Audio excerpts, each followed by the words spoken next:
అదే ధనలాభం కావాలనుకోండి, విపరీతంగా ధనవంతులు అవ్వాలనే కోరిక ఉన్నవాళ్ళు కలబంద మొక్కని ఇంట్లో ఉత్తర దిక్కులో పెంచాలి. కలబంద ఎప్పుడైనా ఈశాన్యంలో పెట్టుకోవచ్చు, వాయువ్యంలో పెట్టుకోవచ్చు, కానీ ఆగ్నేయంలో మాత్రం కలబంద మొక్క పెంచకూడదు. ఆగ్నేయంలో కలబంద పెంచారో మీకు అనేక రకాలైన ఇబ్బందులు ఎదురయ్యే సూచనలు ఉన్నాయి. కలబందలో 5 గ్రహాల శక్తి ఉంటుంది. కలబంద వేళ్లలో శని, రాహువు, కేతువు శక్తి ఉంటుంది.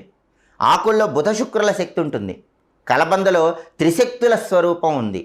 మహాకాళి, మహాలక్ష్మి, మహాసరస్వతి, ఈ 3 శక్తి స్వరూపాలు కలబంద మొక్కలో ఉన్నాయి. కాబట్టి కలబంద ఇంట్లో పెంచిన, ఇంటి ముందు కట్టిన, ఈ సూచనలు పాటిస్తూ ఇంటికి తెచ్చుకొని దాన్ని శుభ్రం చేశాక మాత్రమే కలబందను ఉపయోగించుకోండి.